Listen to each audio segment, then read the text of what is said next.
This book, The Dull Knives of Pine Ridge, A Lakota Odyssey, is a book that went through about an 8-year gestation period. In other words, I had the idea for doing this book, which I carried around inside of me for 7 or 8 years.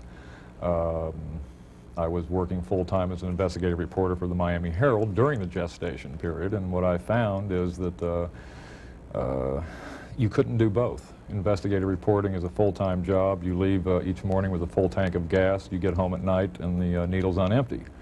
There's not enough left in the tank to do both investigative reporting and this book. So they reached a point where I had to do something about that because the seed had gotten larger and larger, and I really wanted to do it. So in November of 1991, I quit my job at the Miami Herald, and I moved back to Lincoln, Nebraska. And within 5-6 months, I began working on this book in the research stage. And it consumed a good portion of the next 3 years. And in retrospect, it's one of the smartest decisions I ever made, because it has truly been something that has been a passion with me.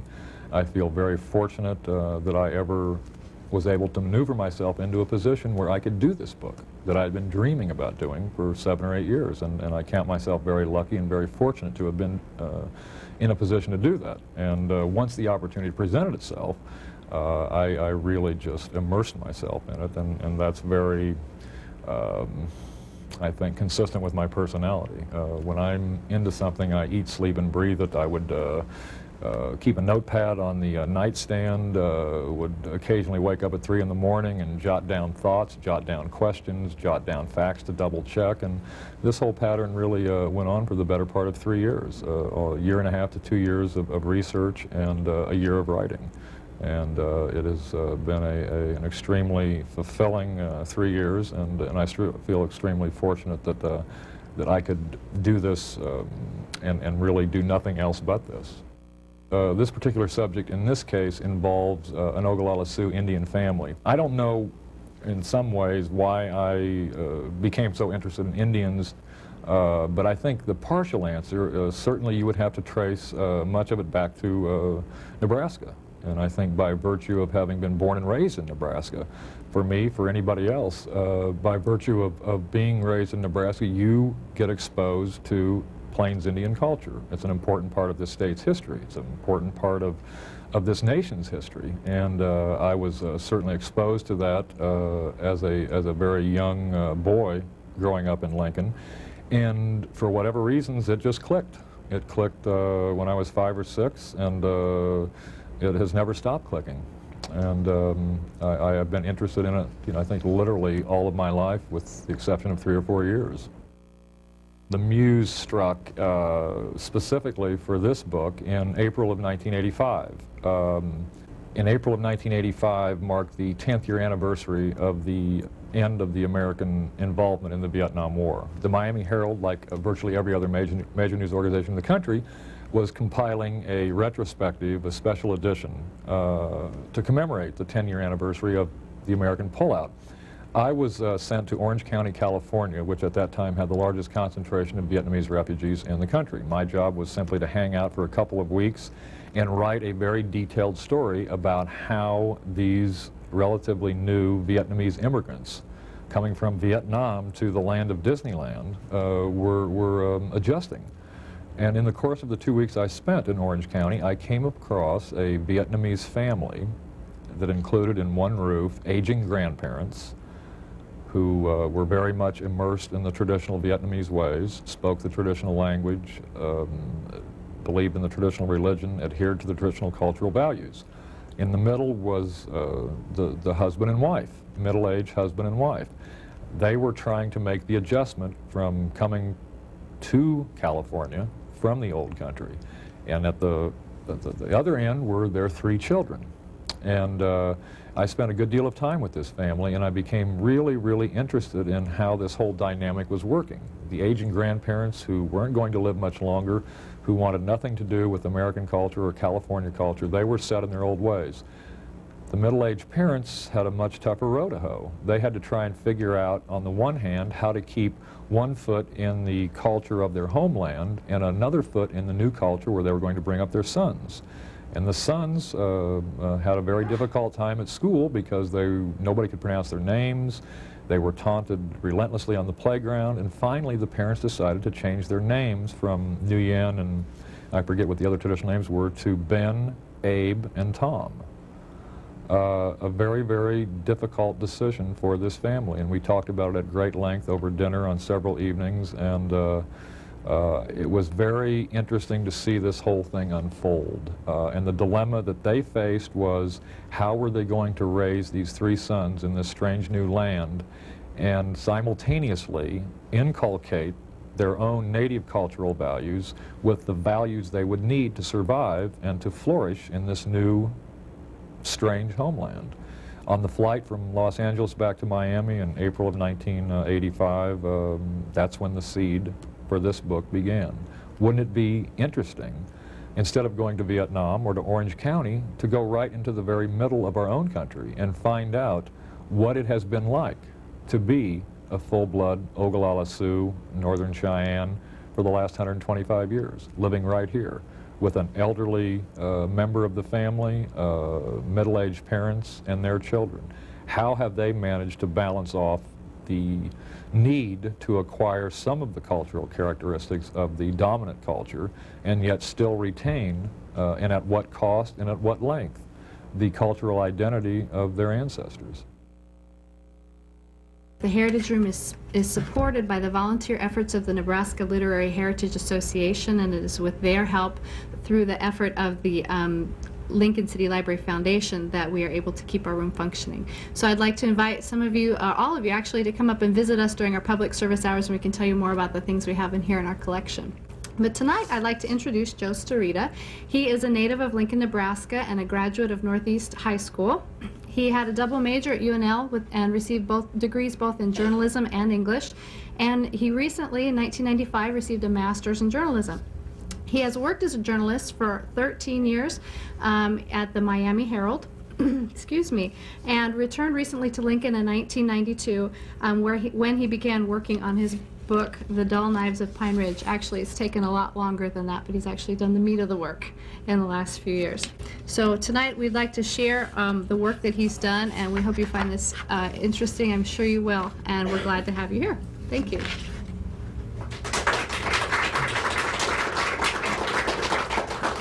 Thank you. I would like to speak for about 20 or 25 minutes, and then I would like to take about 10 minutes to read the opening 4 or 5 pages of the book. And throughout this, as I always like to do in these kinds of occasions, I certainly encourage you to think of questions and have questions. And if I say something that sounds just preposterous, or that you agree with or that you disagree with, whatever the case may be, you're confused about, we will certainly set aside 10 or 15 minutes at the end where I would very much like to hear from you. So if you could just keep that in mind, we will certainly give you a chance to ask your questions after the reading is over. But as I said, I would like to begin by speaking for 20 or 25 minutes, and what I would like to speak about in those 20 or 25 minutes are, in a general sense, the differences, I think, between the Lakota Sioux culture and our own. I, in the last 4 years, have spent hundreds and hundreds of hours on the Pine Ridge Reservation. And I have been very patient and hopefully pretty observant. And over the course of those 4 years, there have been the threads. They're not blinding neon billboards that announce these great differences, but they're very subtle things, and they're very tiny things. But if you see enough of them over the course of 4 years, they amount to something, and they add up to something. And in this case, I would suggest that they speak volumes in some ways about some very key, and what I feel are important differences between the culture of the Lakota Sioux on the Pine Ridge Reservation and our own culture. Let me just ask out of curiosity, is there anyone in the room who has been to the Pine Ridge Reservation? Okay, a number of you have. Of those who raised their hands, was it driving through, or was it actually spending some time there? all those who have actually spent some time there as opposed to driving through, could you put, okay, we have, okay. Okay, good. Now, let me just ask for your help in one more category. Of those who raised their hands, could somebody tell me what is your most obvious visual impression of the reservation as you drive through it? Is there anything that, that just stands out as you drive through the Pine Ridge Reservation? What do you see when you drive across the Pine Ridge Reservation? Barren land. Barren land, okay, you certainly do see that. Do you see anything else? Poverty, yeah. You see a tremendous amount of poverty on the Pine Ridge Reservation. That's by way of getting into what I'd like to talk about. The Pine Ridge Reservation at 5,000 square miles is the second largest reservation in the United States. It's a reservation that is larger than Delaware, it's larger than Rhode Island, it's larger than Connecticut. And on this reservation live approximately 16,000 Ogallala Sioux. And one of the things that you immediately notice when you drive across this vast, in some ways barren, in some ways not, landscape is poverty. Shannon County, South Dakota, which comprises the Pine Ridge Reservation, the home of the Ogallala Sioux, is, according to the most recent U.S. Census figures, the poorest county in the United States. The Ogallala Sioux are the poorest people in the United States. Not second, not 8th, not 20th, not 40th. The Ogallala Sioux of Shannon County, South Dakota are the poorest of the poor. And that's an interesting story, and it's a story that's been done. In fact, it was a page 1 story on the New York Times. It was a page 1 story in the Washington Post. It's been a page 1 story in USA Today. It's a very obvious story to do because you can go there and in 2 or 3 days you can see all kinds of poverty and you can get all kinds of statistics to quantify that poverty, and then you can go back and write a story about it. What I was curious about is seeing if there isn't something else going on the Pine Ridge Reservation beneath that obvious surface level of poverty that you only need to spend 2 or 3 days to really get a good first-hand look at.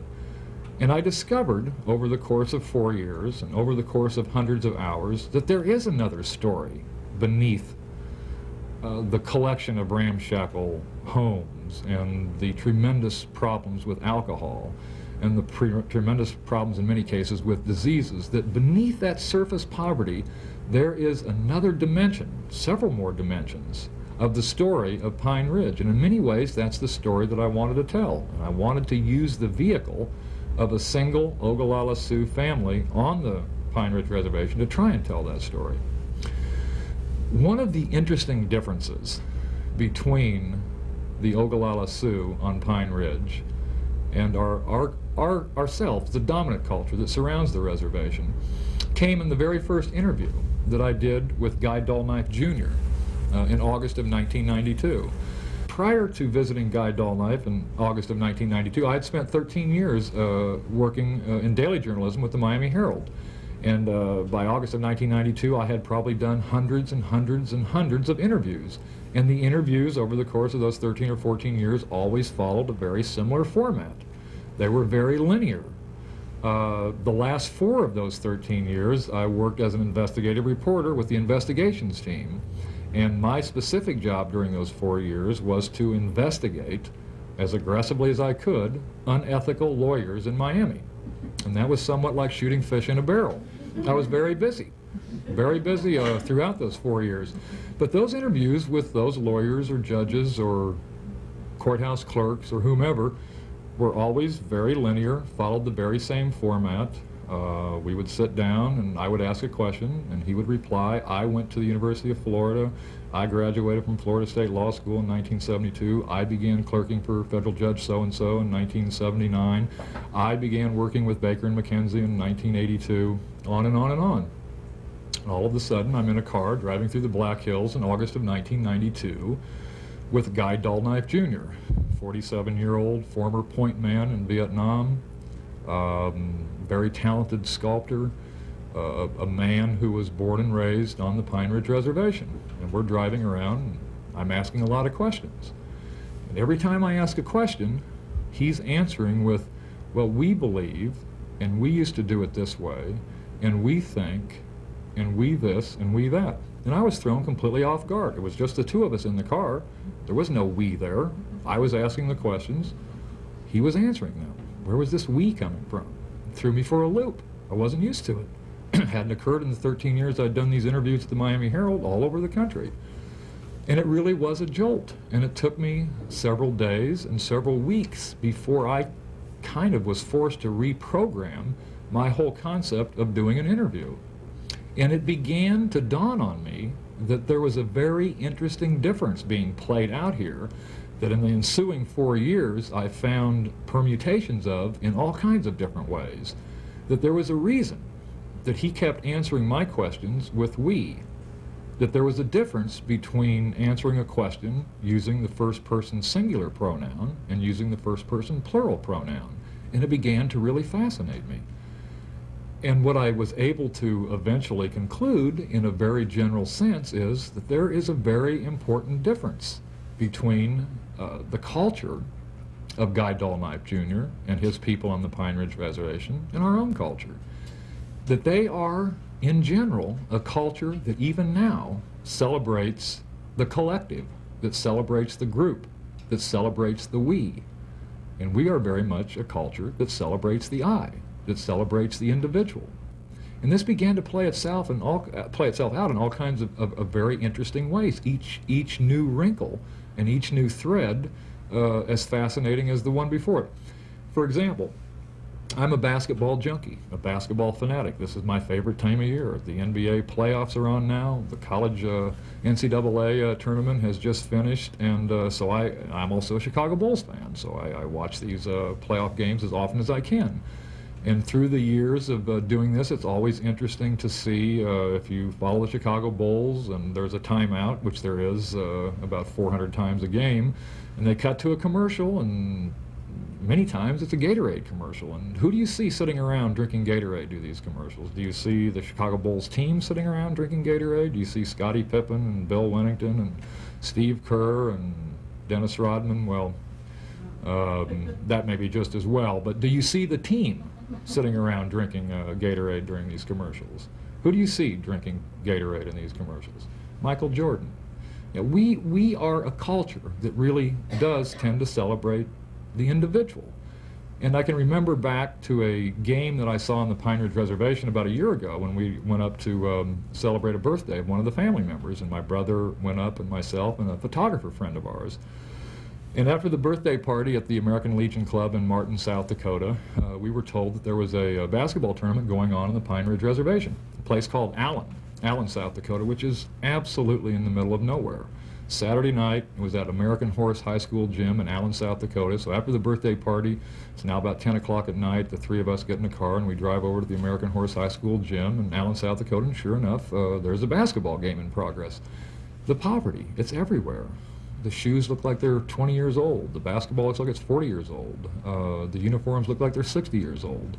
But we sat there and we watched, the three of us, all of us basketball addicts, and we watched in kind of amazement, time after time after time, when these two teams would come down the floor. The point guard would beat his man off the dribble.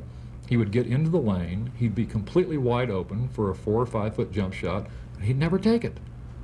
He'd make one more pass to a wide open teammate under the basket, and then that teammate would shoot the easy 1 or 2 foot shot. And we were all thinking back on the hundreds of hours we had spent playing in these kinds of games where somebody on our team would be behind the 3-point line, and there'd be 2 defenders on one arm and 2 hanging on the other arm, the entire team open under the basket, and he would still try and shoot the 3. We like that individual glory. And even now, at the tail end of the 21st century, you can see this whole concept of we still being played out on the Pine Ridge Reservation. It's been with them for a long time, ever since they left their ancestral homeland in the northern Minnesota woods and were gradually driven west by heavily armed Ojibwe, their enemies there, and they found themselves wandering around the Great Plains, and it occurred to them that one man waking up in the middle of North Dakota, going around looking for wild game, might have a tough time. He might have a tough time finding any. He might not find any for 3 or 4 days, and maybe his family would starve to death. So what the Lakota began to figure out very quickly is that they would send 8 or 10 men out each morning, fanning out in small parties in different directions. And if 2 of them came back with buffalo and elk and deer, then everyone would eat and nobody would starve. And they began to call this concept the Tioshpaye. And the literal translation is those who live together. And over time, the Tioshpaye became the fundamental social unit upon which all Lakota society and culture was based. It was, in its most simple form, it was an extended family. The Tioshpaye was an extended family that included often the grandparents, the parents, maybe aunts and uncles, children, cousins, 18, 20, 25 people. But this Tioshpaye, this group, this we, became so embedded into their culture and into their values and into their way of living that you can still see it being played out in all these wonderful little ways today. So I would suggest that one really interesting difference between these 2 cultures is even now, 250 years or so after they first came onto the Great Plains, after having undergone many, many dramatic and fundamental changes at the tail end of the 20th century, this spirit of the Tioshpaye is still alive and well, whether it's being played out in a car driving through the Black Hills or in some late Saturday night basketball tournament in Allen, South Dakota. There's another interesting difference, I think, between our 2 cultures. And I guess I got the first whiff of this about 4 o'clock on a Sunday afternoon. And I was sitting in the home of a gentleman by the name of Royal Bullbear.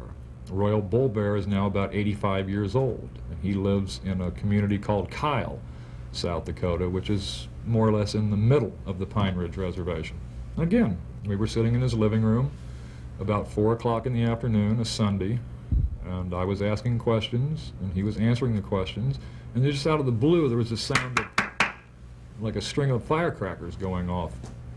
And I kind of got up out of the chair and I walked over to the plate glass window and I looked outside, and I could see that 4 or 5 cars had pulled up in his driveway.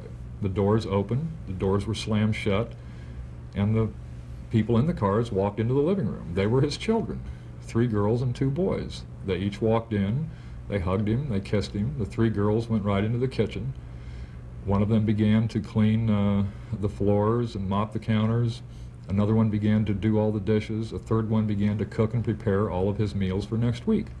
The 2 boys went outside, they gathered up all the trash, gathered up all the debris, put it in a big pile, and burned it. This all took probably 45 minutes to an hour, and after they were done, they went back and hugged their father and kissed him and said they'd see him again next week.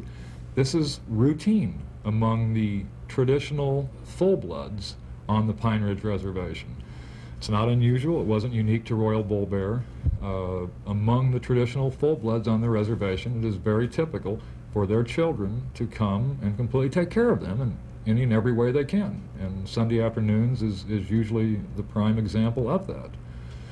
And after seeing this and then driving back to Lincoln and thinking about it a lot, it was interesting to kind of compare that vignette with all the other things in a similar vein that I had seen, and compare that with what I had seen in 13 years or so in Miami Beach.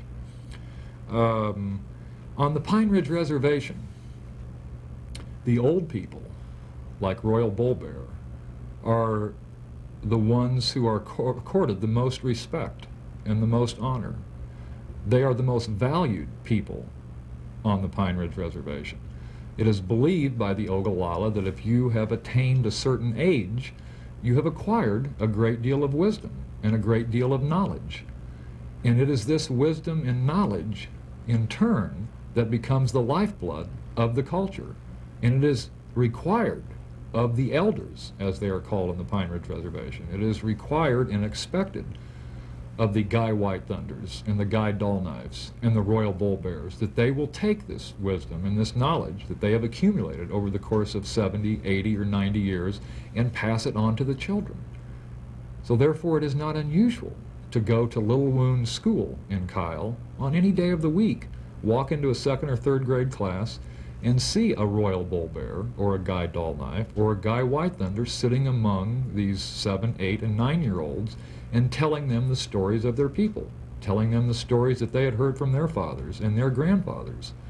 And it's a very interesting difference, I think, between how they view the oldest members of their culture and how we frequently view the oldest members of our culture. Has anybody in the room, just out of curiosity again, ever been to Miami Beach?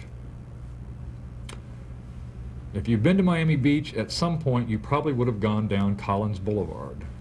Collins Boulevard is the main thoroughfare in Miami Beach. It runs north one way, for the most part, for mile after mile after mile. And if you are to drive down Collins Boulevard, say going from Miami Beach north towards Fort Lauderdale, and you look on the west side of the boulevard, you will also see, for mile after mile after mile, apartment homes, sometimes faded motels. And if you drive this route around 7:30 towards sunset, what do you remember seeing sitting on the terraces and the front porches of these motels and apartment buildings? Anybody recall? Well, you will see mile after mile after mile, lots and lots of old people. In many, many cases, they are sitting there, staring across the street at the ocean, waiting to die. They have nothing to do. Sometimes they're 500 miles from their closest relative, sometimes 1,500 miles from their closest relatives. I've done many, many stories on Collins Boulevard, and I've interviewed many, many of these people. And it's a startling difference, I think, in many ways, how we regard our elderly versus how they regard theirs. In fact, just the words. On the Pine Ridge Reservation, an 85-year-old man like Royal Bull Bear is called an elder. An 85-year-old man, frequently in our culture, is called elderly. It's only a difference of 2 letters in the alphabet. But there's a big difference between referring to someone as an elder and referring to someone as elderly. And I think it speaks volumes about the differences between our two cultures. It reminds me of a line that Alex Haley, the author of the book Roots, once said, and that is that every time an old person dies, it's like a library burning. And I think there's a lot of truth to that. And I think the poorest people in America, in Shannon County, South Dakota, have known that forever. And they don't want that library to burn without passing all of those books of wisdom and all of those books of knowledge on to the children. My son goes to a public school here in Lincoln. It's a very fine school, very fine administration, very fine teachers, and they frequently have all kinds of guests come and visit his school. They invite doctors and lawyers and writers and scientists. A lot of high-powered professionals come to this school. And I don't think it's probably occurred to them that it might not be a bad idea one of these days to invite Jesse's grandparents or the grandparents of anybody else to simply come in and talk to these 3rd, 4th, 5th, and 6th graders. Tell them what it was like to have grown up in the Depression. Tell them what it was like to have experienced World War II. To tell them what it was like on the farm when they were their age, 8, 9, 10, 11, and 12. I think the kids in this school and in these classrooms and in all the schools and classrooms of Lincoln would find that fascinating, and it would be nice if that happened. So I think that just as there is a difference between I and we in the two cultures, I also think that there is a very distinct difference that can be delineated really in the difference between someone who is an elder and someone who is elderly.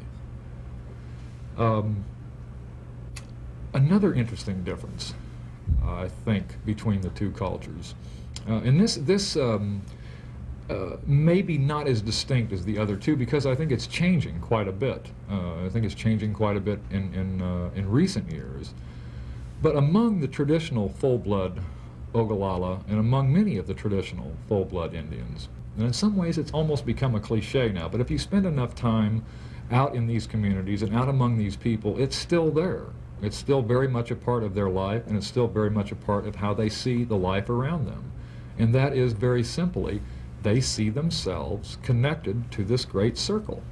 They see themselves connected to what they call this sacred hoop. And they fully believe now, as they did 100 years ago, or 200 years, or 300 years ago, that they are no higher or lower in this circle of life than anything else, that they are simply a part of this circle, as are the plants, as are the trees, as is the water, as is the air, and that if anything happens to any other parts of this circle, it can have disastrous consequences for the rest of the circle. And I think that for a good part, perhaps, of this century, that we have had a much different attitude than seeing ourselves as a part of a circle when it comes to the environment or when it comes to nature. I think that for many, many years this century, we have perhaps seen ourselves as being able to somehow stand outside of this circle and to manipulate nature to our own economic needs and our own economic benefits.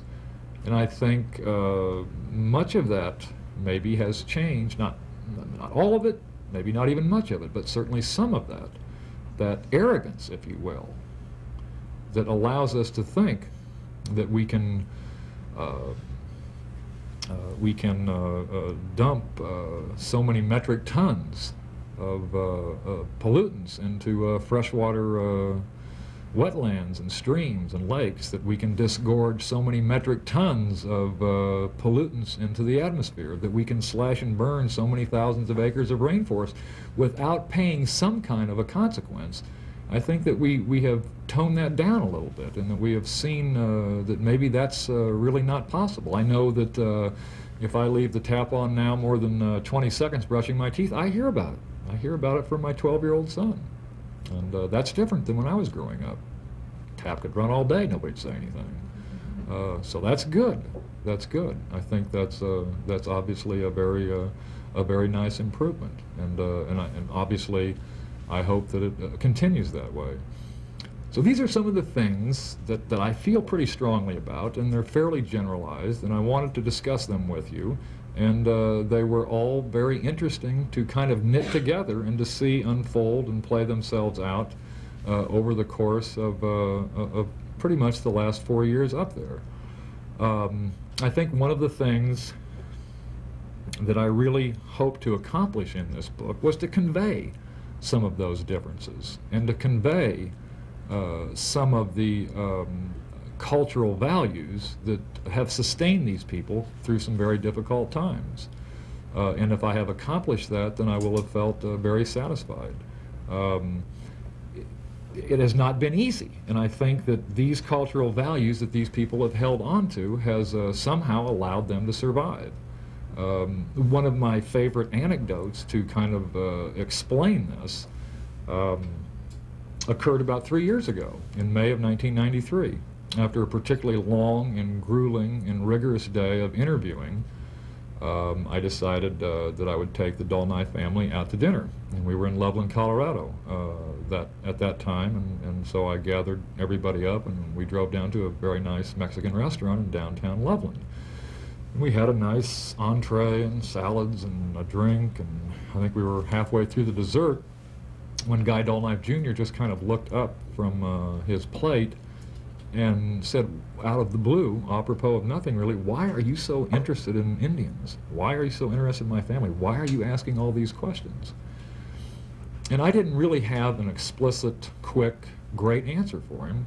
I don't really know if there is a good, quick, specific, great answer for that. And I tried to explain to him that I think part of it perhaps is just having grown up in Nebraska. I think by virtue of growing up here, you get exposed to Indian culture, the Northern Plains tribes, as a very young boy or girl, as the case may be.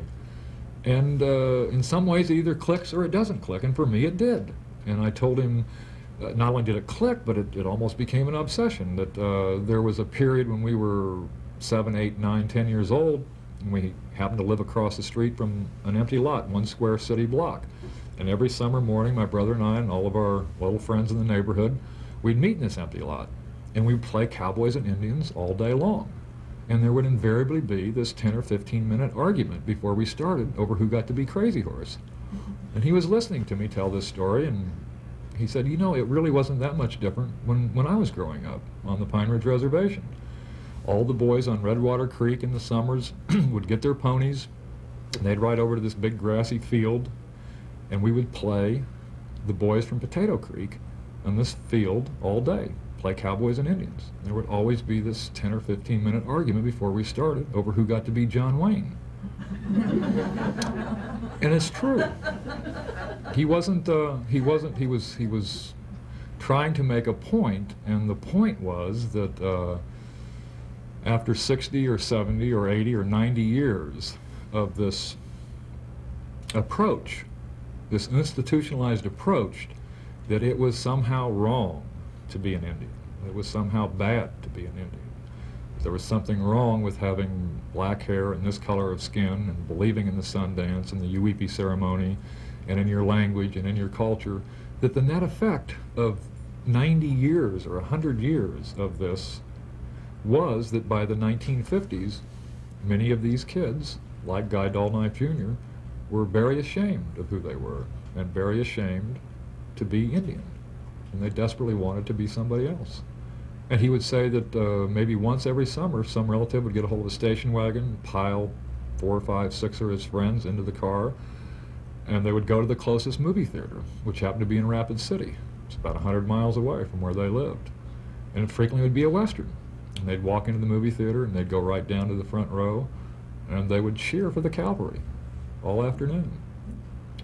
Well, the good news, I think, coming out of the Pine Ridge Reservation here late in the 20th century is that if you were to go out to the same grassy plain, and if the boys from Redwater Creek were still playing the boys from Potato Creek, you wouldn't hear this same debate. They don't want to be John Wayne anymore. They want to be Crazy Horse and Red Cloud and Little Wound and Man Afraid of His Horses and some of their other great chiefs. And I think that's again, a significant development and a good one. And you can see the manifestations of that playing itself out in a number of different other areas too.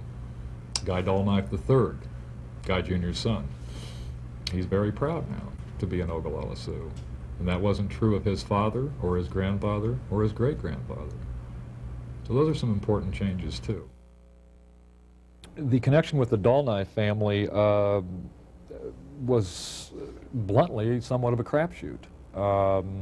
I knew certain criteria that I wanted very much for this family to have. I desperately needed to have a very old person somewhere in this family, an old person who was still coherent enough to be able to remember the stories that his father had told him and his grandfather had told him. This is an oral-based culture. He needed to be able to remember those stories and be able to pass them on to me. I wanted to try and find a family that had a pretty diverse and a pretty interesting background. I wanted to find a family that had the older person, the parents, and the children, similar in familial structure to what I'd found in the Vietnamese family in California. I got in my car in August of 1992, went west on Interstate 80, cut diagonally across the sandhills, and some 450 miles later arrived at the Ogallala Sioux Tribal Headquarters in Pine Ridge, South Dakota. Throughout the entire drive, I was very aware that I would have to go very carefully and very slowly, that traditionally when strange white people came knocking on the doors, asking a lot of questions, not a lot of good things had happened to these people. I was not expecting red carpet or to hear the sound of champagne corks popping when I arrived at the office. And I went very slowly, and I went very carefully, and I spent about 3.5 hours there that first day. And gradually, by and by, some of the tribal officers who I had initially spoken with on that first day in August began to believe me that I wanted to tell the story of one family, and it would be their story, not my interpretation of their story. That my job in this book was simply to act as a vehicle or a vessel through which their words would pass through. And at the end of 3 or 3.5 hours, I simply said, look, if you were in my shoes and you wanted to do this story, which families on this reservation would you go to? And they just started throwing out names, and I wrote those names down. And in the end, there were probably 8 or 10 families on that list. And bright and early the next morning, I simply got up and started crisscrossing all over the reservation trying to find these families, and then the process would begin anew. Very carefully, very slowly, explain who I was and what I wanted to do. The Dolknife family was probably midway on the list, and after the first 45 minutes with Guy Dullknife Sr., who was then 93. The rest of the list was insignificant. I knew this was the family that I wanted to really, really spend a lot of time with and just get as much of the richness of their history as I could.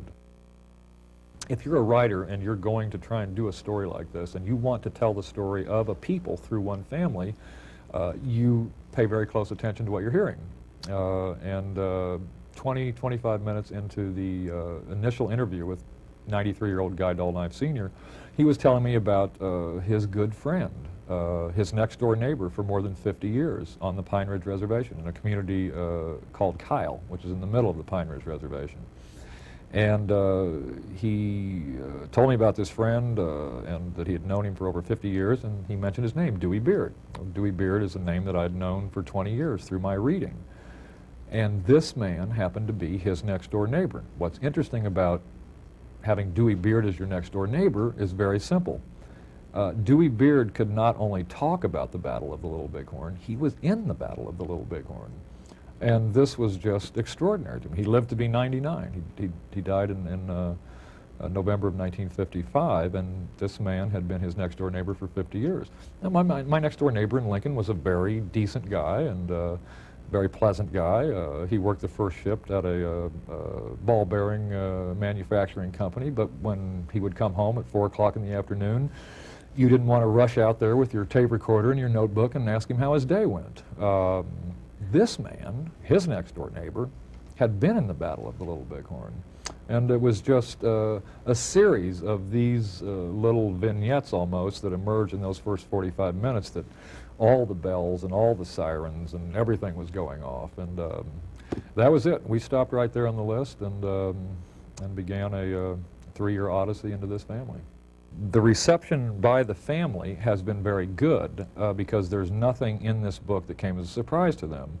I followed rigorously the same routine, which was very simple. When I would finish the draft of a chapter and would go over it and clean it up and get it as polished as I could, but still in draft form, I would stick that draft in an envelope and I would send it to them, and I would ask them to read it casually and somewhat lightly the first time, and then get a red pen and read it 2 or 3 or 4 or 5 more times and flag anything in there that was the least bit inaccurate, the slightest bit off, that had the slightest ring of not being true, and just circle it. And then they would stick that in an envelope and send it back to me, and we would go from there.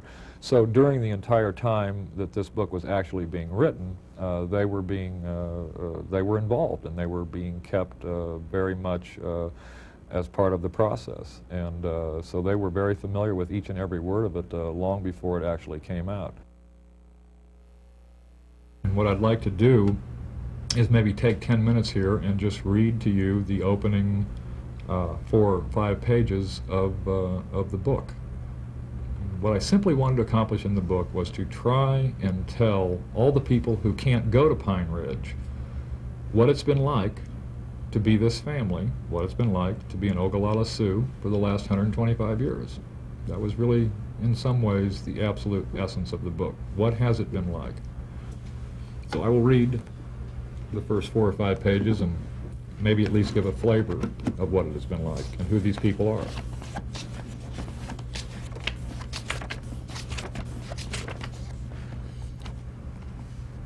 The book opens in a nursing home in Loveland, Colorado, where Guy Dullknife Sr., who was then about 93, was. His son had to go to Loveland because he was a sculptor, and it was the closest foundry to the reservation.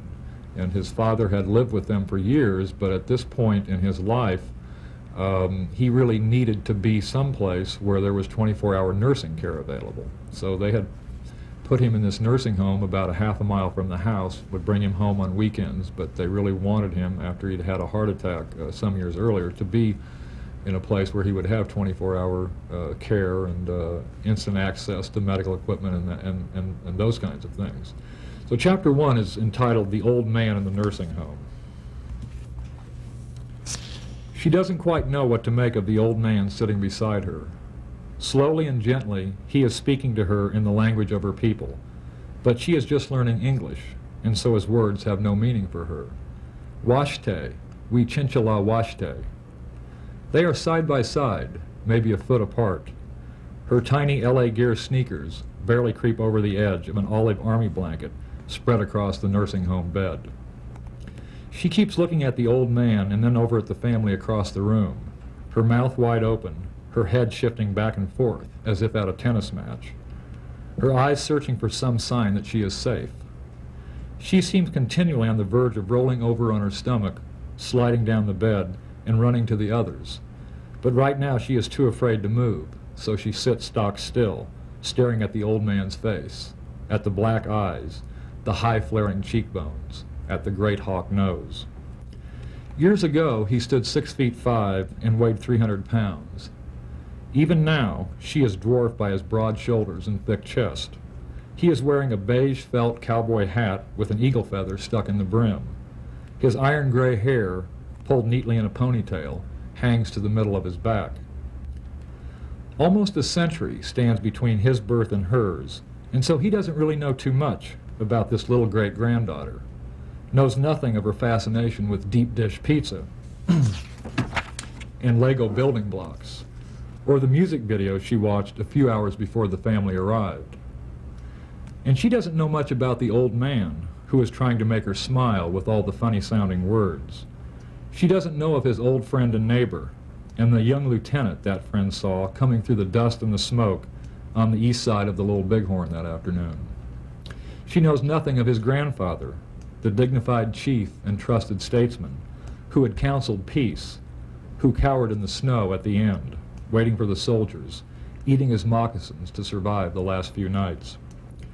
She has yet to hear the stories the old man's father told him about the ride to the hill above Wounded Knee Creek after the shooting stopped, the lean years when he was a young boy in charge of feeding 11 brothers and sisters while his father was in Europe with Buffalo Bill, nor the stories of the mud and rain and mustard gas, of squatting in the trenches day after day, and how, when it was finally over, this old man, sitting now on the edge of the bed in a Colorado nursing home, couldn't vote in his homeland because the government that had sent him to the Great War did not consider him an American citizen. There is a lot the little girl does not yet know about her family and her people. For one thing, she doesn't know how happy he is to see her tonight. He takes her small brown hand and slowly draws it toward him, gently rubbing it against his face. Toksha, le wiwinchala ni washte. She hops down and runs across the room. The old man reaches into a drawer in the nightstand and offers her a stick of chewing gum. She runs back and grabs it, then quickly retreats to the other side. There is much laughter in the room. The old man removes the battered cowboy hat, smooths his ponytail, and fingers a slender silver bracelet that his wife gave him 53 years ago. He looks up and smiles, satisfied that some progress has been made. It is possible that Guy Dollknife Sr. will live in 3 different centuries. Born February 17, 1899 on the Pine Ridge Reservation in South Dakota, he can see without glasses and hear without an aid. His hands are huge, his fingers fleshy. When he lowers himself into a wheelchair, the muscles in his arms are still firm and solid. His skin, a deep reddish brown, has the luster of a heart in good shape. And his appetite for meat, potatoes, and sweets is the talk of the nursing home. The old man has the habit of crossing his legs, then folding his hands in his lap and rocking back and forth before he begins to smile. There are 3 teeth on the top row, 5 on the bottom. The staff that feeds him and makes his bed, that helps him with speech lessons and an exercise program, likes to talk about his smile. In his culture, the elderly are revered, and so Guy Dollknife Sr. is a special case. He is among the oldest living Ogallala Sioux and the sole surviving World War I veteran in the Lakota Nation. A few months shy of 95, he spends most days alone in his room at the Sierra Vista Nursing Home in Loveland, Colorado. There is plenty of time here to think back on the long life as a son, husband, father, grandfather, and great-grandfather, soldier, bronco rider, farmer, rancher, tribal councilman, and respected elder, a life that has now consumed 18 U.S. presidencies and 5 wars. There are the days when he is not quite sure what to make of it all. At one end are the friends and relatives who fought with Crazy Horse, Sitting Bull, and Red Cloud in wars against the U.S. Army. At another end, friends and relatives who fought with the U.S. Army in wars against Germans, Japanese, Koreans, Vietnamese, and Iraqis. Inside room 103, on the walls and in the nightstand, hidden in books and drawers and envelopes, he keeps the photograph of his family, of the 5 generations of dull knives he has seen.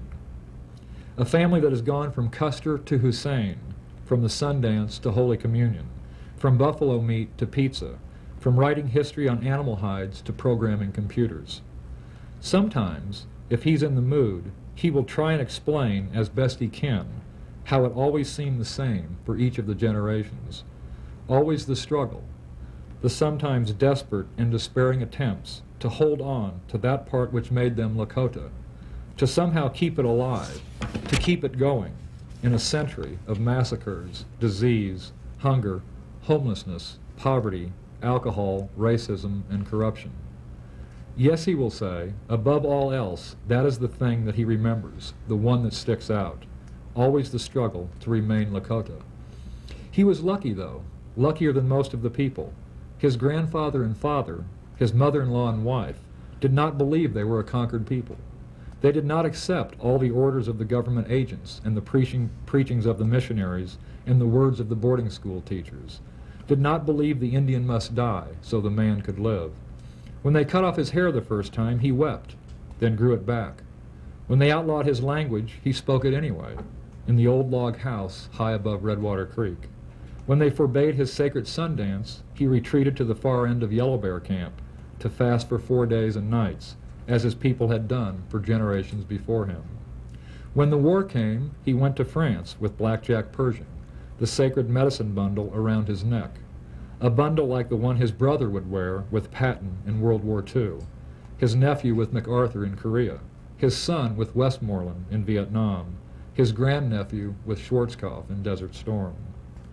Even now, 85 years after the Sunday evening his father pulled out a knife and cut his hair so he could attend school the next morning, the old man will often introduce himself with a simple greeting. My name is Guy Dullknife Sr. I am Ogallala Sioux. His people, the Ogallala, were once the largest and most powerful of the 7 subtribes of Teton Sioux, prairie dwellers who lived farther west than the other tribes of the Great Sioux Nation. In their own language, Teton tribal members traditionally referred to themselves as Lakota, Alliance of Friends. Over time, whites began referring to them as Sioux, the shortened version of Nadewisu, an Ojibwe word meaning treacherous snake. Pushed out by the Ojibwe from their ancestral woodlands home near the headwaters of the Mississippi in northern Minnesota, the displaced Lakota began migrating west and reached the heart of the Great Plains about 1760. By the early years of the 19th century, they had become superior horsemen, skilled hunters, and fierce warriors, commanding a huge section of the northern plains that at one time stretched from the Missouri River of South Dakota to Montana's Bighorn Mountains. Among the 7 subtribes of Lakota, where the warrior tradition had come to define their way of life, the Ogallala counted many of the Sioux Nation's greatest chiefs. Red Cloud, whose raids had forced the U.S. Army to abandon a string of forts along the Bozeman Trail in 1868, was an Ogallala. Crazy Horse, military strategist of the Little Bighorn, their greatest war chief, was Ogallala. Little Wound, American Horse, and Man Afraid of His Horses also were Ogallala. So too was the Lakota Holy Man, Black Elk. No matter how fast their ponies, how skilled their hunters, or how great their war chiefs, the eventual end was never in doubt. After a time, the bleached piles of buffalo bones lay white upon the short grass prairie. The iron horse cut through all their lands, and the sacred Black Hills, the place where the holy woman lived, gave way to the search for gold. Some of the people gave up, and some fought on, but they were always hungry now, and the soldiers kept coming, even in winter. The chiefs held out as long as they could. Then one by one, they came into the soldier forts scattered across the northern plains. Of the 545 identifiable Indian tribes in North America, perhaps none was less suited to reservation life, to a sedentary farming existence, than the Lakota. I was very fortunate to find a vehicle that I could very aptly apply many of the disciplines and the skills that I had acquired over 14 years. And I also was able to find a vehicle that allowed me to really expand on one of my long-held philosophies about writing in general, and that is the best way to tell a complicated story, as this is to go from the specific to the universal. In terms of how that would apply to this book, it's very simple. If I wanted to try and tell the story of the Ogallala or the Lakota or the Northern Plains tribes, the best way to do that is really to focus on one family. If you can get it right for one family, then there's an excellent chance that you've gotten it right for many families. If you can concentrate on real people, not in the abstract, but real people who a reader can see, who a reader can hear, who a reader can feel their pain, their sorrow, their frustration, their joy, their anguish, their triumph. If a reader can connect with a real person that they can see, you have a much greater chance of conveying to that reader the essence of this book, the essence of these people. And if you were to take all 125,000 words, all 12 chapters, and put it in a strainer, and everything but the pure essence of the book would be filtered out, what you would find at the bottom of that strainer is the story of the indomitable spirit of humans, the ability to survive great odds, the ability to retain their culture and their cultural identity at all costs. And the best way to tell that story is through one family. So if you go from the specific to the universal, you have a much better chance, I believe, in accomplishing that. And that's a lesson that I had learned very early on in journalism and had practiced for 13 or 14 years, and it was really nice to be able to, in short order, transfer it from daily journalism to something of this nature, a book-length project. General reception of the book has been very, very nice. There were a multitude of reviews in national newspapers all over the country. There was not a single bad review of the book. It's not an easy book, and I say this, it's not an easy book to attack, because I think I was so conscious of being simply the vehicle for their words, that there is no editorial, heavy-handed editorial opinions that are creeping. This is simply their story, and it is a pretty interesting story. It's a story of great courage, of a great ability to survive and to retain your identity in the face of overwhelming odds. And so the subject matter does not really lend itself to any, I don't think, overly harsh criticism. Nominated for the Pulitzer Prize as a best nonfiction book in 1995, published in 1995. It was on Book List. It got a starred review in some of the important literary journals. It received the Mountains and Plains Booksellers Association prize for the best work of nonfiction published in 1995.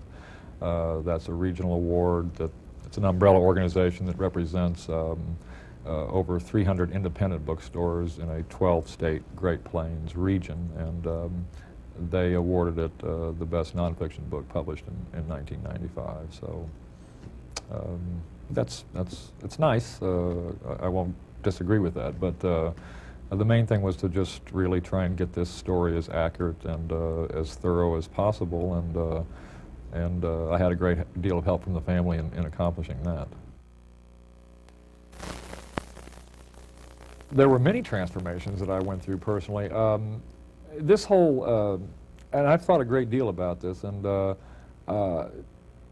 you're always in danger of getting mystical or things like that. I don't want to do that, but I really have spent so much time up there and have been with these people and their relatives and their friends for so many hundreds of hours that osmotically or otherwise there are things that, that get into your blood and into your skin.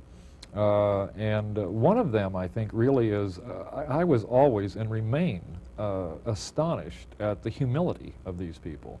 They are among the most humble people I've ever been around, and I think that I have, there are any number of people who would say it's about time, or you could use a dose of humility, but that's something that I was very conscious of, and it was really something that affected me a great deal, to be around them time after time after time and to see this tremendous generosity towards their children and their grandchildren and their elders and strangers. And it can't help but affect you, and you take some of that away with you and you try and then to reapply it in your own life. I think the humility of these people and the generosity of these people were two things that really stood out and really affected me a great deal. Anybody have anything that they'd like to add or mention or talk about or discuss or question? Yes? It seemed to me that I understood Native Americans better when I understood that the high priority they have for celebrations. Sometimes I have seen Native Americans, they give their celebrations a high priority. Yes. I mean, school teachers sometimes don't understand why the children are out of school, but it's because they've gone to a celebration someplace that is a high priority for them. Oh, okay, okay. And I think that's a big difference in our cultures. Oh, I think And when I got a hold of that, I understood a whole lot of things much better.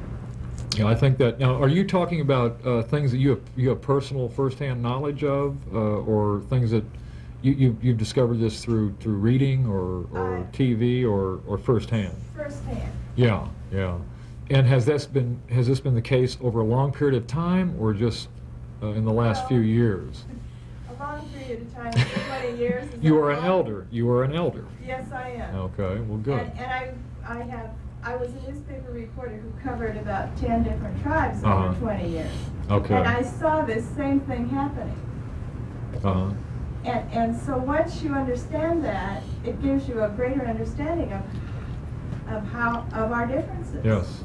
And I asked that question because it hasn't always been that way, because at least on the Pine Ridge Reservation, and if you hear many of the stories, that there was always a Sundance, but it had to keep going farther and farther back into the hills because it had been outlawed since 1883.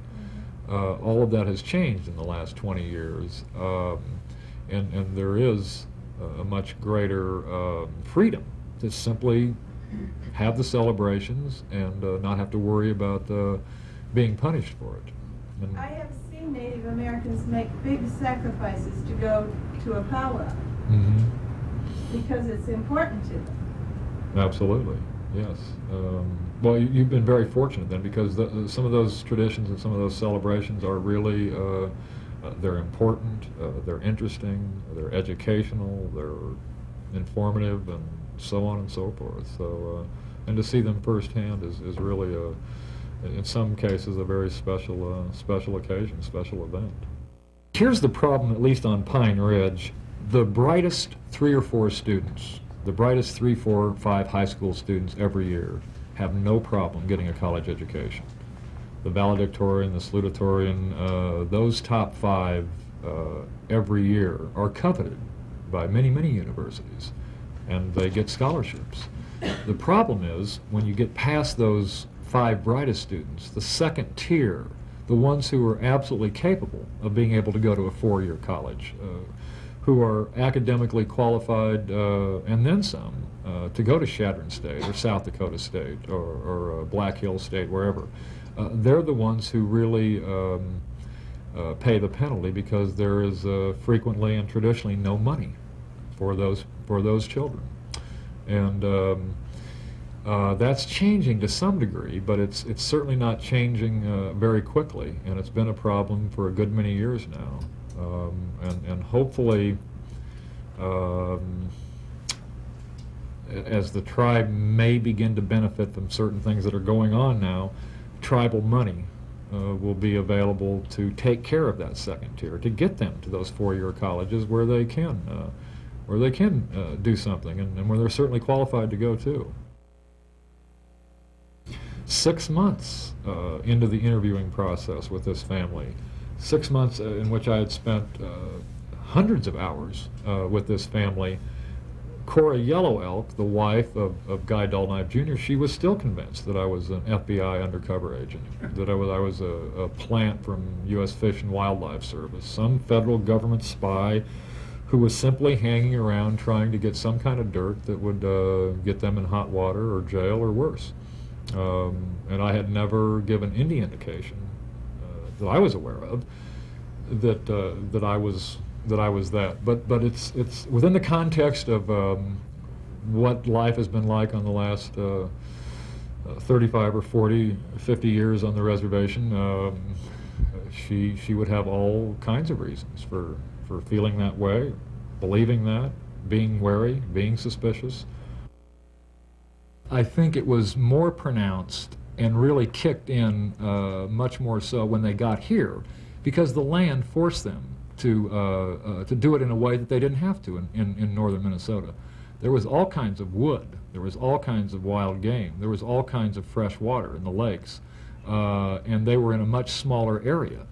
And I don't think that under those conditions, under those circumstances, there was certainly there was always a tribal concept, but the specific concept of the Teoshpaye is something I think that was really locked into place once they migrated west into this vast area that had no trees, had nowhere near as much water as they were used to, and as accessible as they were used to, and had wild game scattered over a much larger area.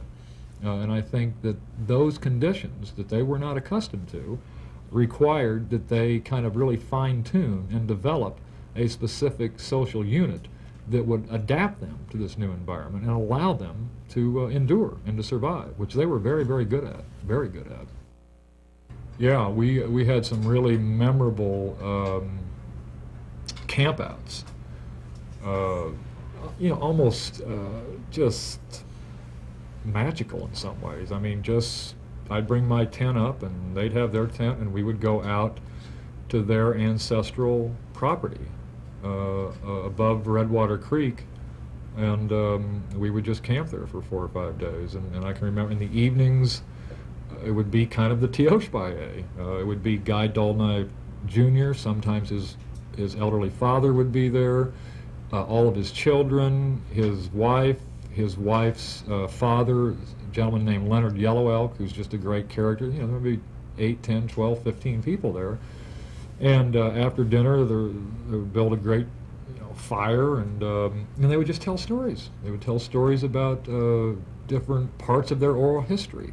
And it wasn't, at this point I wasn't even taking notes, I mean, or a tape recorder. I just wanted to lay back and listen to these stories. One of the really interesting ones I remember hearing is they were telling me one night around the fire up on the land by Redwater Creek that there were many different kinds of horses that the Lakota used.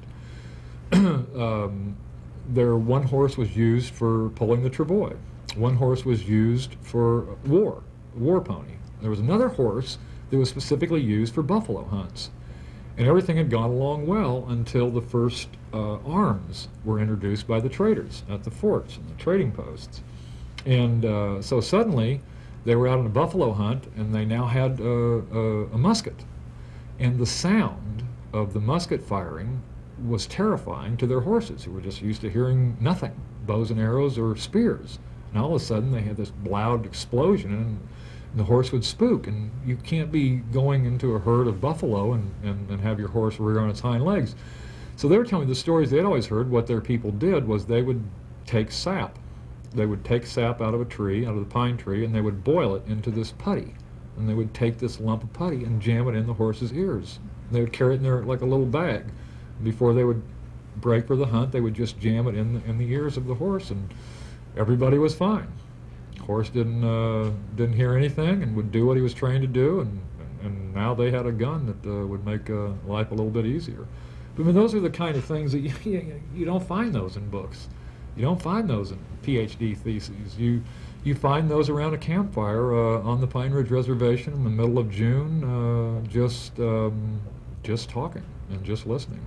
And there were a lot of nights like that. Nice, very, very wonderful nights. Yeah, not as often as before for all kinds of reasons, but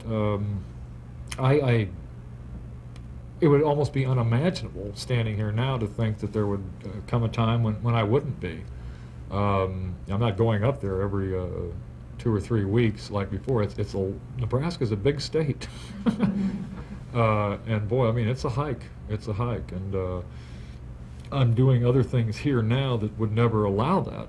It was a great privilege, a luxury to have almost 3 years pretty much unfettered, where I could pursue this for hours, days, weeks on end. Well, that luxury is over now, but it's not over staying in touch with the family. It's just not as frequent as possible, and that's largely just a function of geography and distance and having to do some other things right now. But I will always, I think, maintain some contact, and I envision Pine Ridge as a place that I will go back to for as long as I'm around.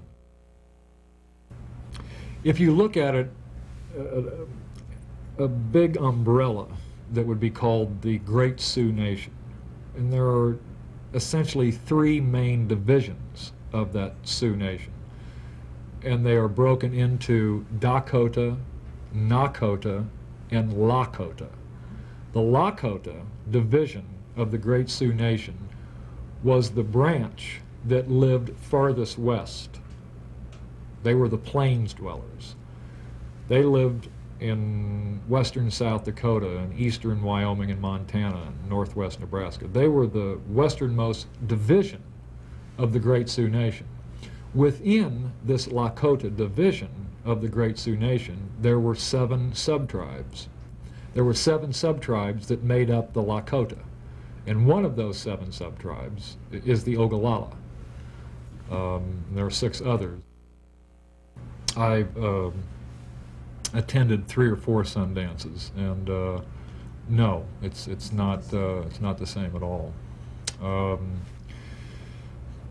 The Ghost Dance was a movement, really, that sprung up across the plains, the tribes on the plains, in the late 1880s, and arrived on the Pine Ridge Reservation about late 89, early 1890. And it was a very specific, really act of desperation in spectacularly short order. The entire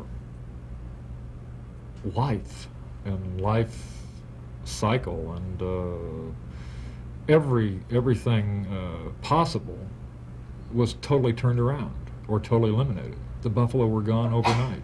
The land was taken away overnight.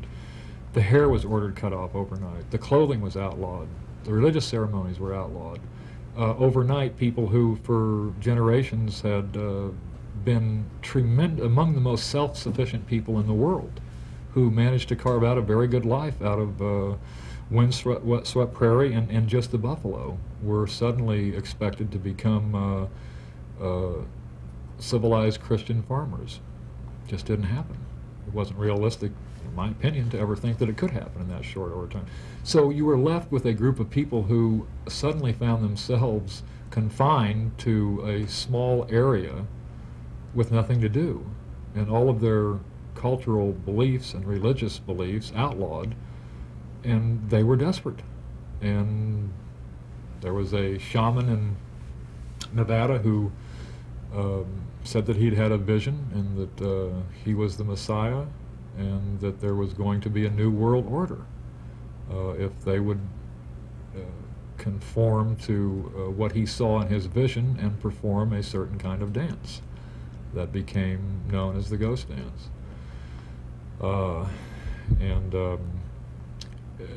it was, on Pine Ridge anyway, it was very instrumental in eventually leading to the Wounded Knee Massacre of December 29th, 1890. Totally different in most respects from the Sundance, which is still done on the Pine Ridge Reservation and has always been done, and as long as there's a cottonwood tree and I think a single Ogallala left, it will always be done, whether it's outlawed or not outlawed. It's it's some ways the absolute essence of their culture, but they are very different. There were 2 or 3 or 4 influences. The first one was after 14 years of clicking on the local news and seeing the first 7 stories about some gruesome crack-related murder, or some gangland shooting, or some dreadful act of inhumanity, I began to want to hear a newscast that led with soybean futures or wheat prices. I thought, well, my hometown, there's a possibility. The most overwhelming influence was our son, and I didn't want him raised in that kind of a climate, where every night when we were out and people were out walking their dogs, the dog would go by and it would have like a 18-inch steel belted harness and reinforced chain walking it by because it was some killer Doberman or some killer pit bull or some killer German Shepherd, and he was taught the second he saw this thing coming to run on the porch. And the concept of a dog being a man's best friend was disappearing quickly in Miami, and yeah, that's no way to it's no way to raise a child. No way I wanted to raise our child. 14 years on the East Coast is enough. I really longed for all kinds of things back here. I longed first and foremost simply for space, just for space, to be able to get in a car and in 10-15 minutes just see sky. You don't realize how much you appreciate that until it's taken away from you. There were lots of reasons for coming back. The congestion and madness of the East Coast, the desire to have a normal childhood for our son, and really wanting to do this book also, none of which were possible by staying on the East Coast. All my family's here, brothers, sisters, cousins, nieces, nephews, parents, so it made an awful lot of sense, and in retrospect it's probably far and away the smartest thing I've ever done. No regrets. I'm very bullish on Lincoln and very bullish on Nebraska, and I won't ever leave it again permanently. Well, thank you. And thank you for joining.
We have always felt in harmony with the land. Chakome, tapiwa, ta skumok, ta tapiachu, kenok anesche, matapiwa, makaspumos, akum. Help the Soil Conservation Service help our Earth. Call us today. We owe it to our children.